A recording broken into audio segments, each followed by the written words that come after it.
Welcome to the LET Professional Education Reviewer High Yield series. In this video, we will continue our review on facilitating learning, which is one of the most important areas in the licensure examination for teachers or LET.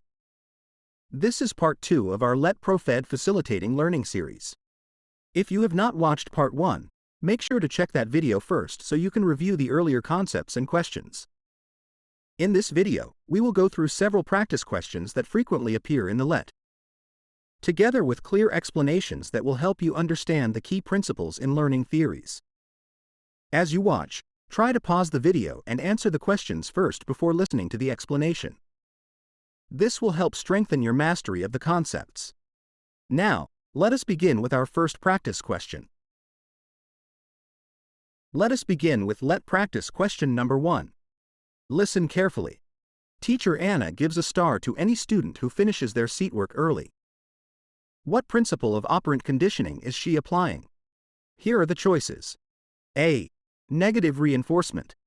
B. Positive reinforcement. C. Punishment. D. Extinction. I will repeat the question.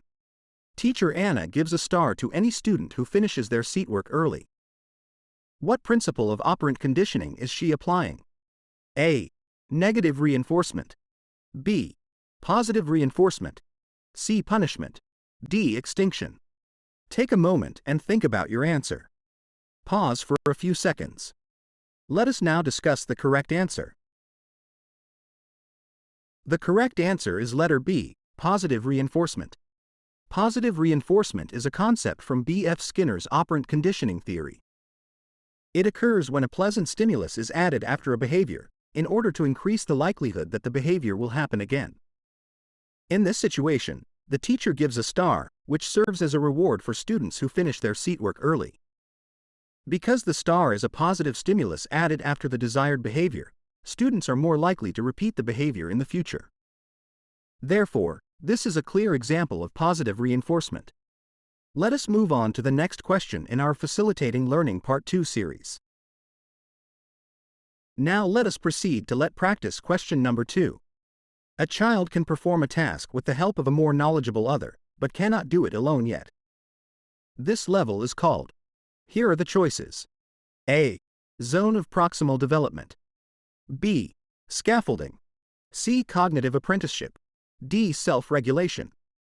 Let me repeat the question. A child can perform a task with the help of a more knowledgeable other, but cannot yet do it independently. This level is called. A. Zone of proximal development. B.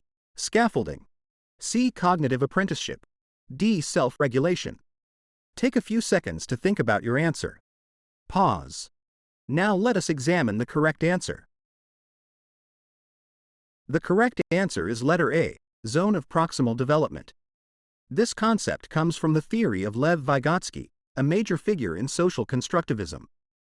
The zone of proximal development, or ZPD, refers to the gap between what a learner can do independently and what the learner can accomplish with guidance from a more knowledgeable person. This more knowledgeable person may be a teacher, parent, or more capable peer. It is important to note the distinction between ZPD and scaffolding. The zone of proximal development refers to the learning level or gap. On the other hand, scaffolding refers to the support or assistance given by the teacher to help the learner accomplish the task. Therefore, the correct answer is zone of proximal development. Now let us proceed to our next question. Let us continue with LET practice question number 3. Which of the following describes the ability of the learner to monitor, evaluate, and regulate their own thinking processes? Here are the choices. A. Perception. B. Attention. C. Metacognition. D. Information processing. Let me repeat the question.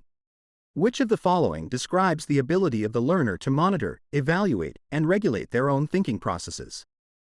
A. Perception. B. Attention. C. Metacognition. D. Information processing. Take a few seconds to choose your answer. Pause. Let us now analyze the correct answer. The correct answer is letter C, metacognition. Metacognition is commonly defined as thinking about thinking. The concept was introduced by Flavell, a psychologist who studied how learners become aware of their own thinking processes. Metacognition involves the ability of learners to monitor their understanding, evaluate their strategies, and regulate how they learn. For example, a student who asks himself, "Do I really understand this lesson?" Or "What strategy should I use to solve this problem?" is engaging in metacognitive thinking. Developing metacognition is important because it helps learners become independent and self-regulated learners. Therefore, the correct answer is metacognition. Blank, underscore, blank. That concludes our Let Facilitating Learning Reviewer Part 2. Remember, understanding these learning theories and concepts is essential for success in the professional education component of the LET. Consistent practice and conceptual understanding will greatly improve your chances of passing the exam. If you found this video helpful, make sure to subscribe to the channel for more high-yield LET review questions and explanations. More videos in this LET Professional Education High-Yield series will be uploaded soon to support your preparation. Keep studying, stay focused, and remember, your LPT license is within reach. Thank you for watching, and see you in the next LET review session.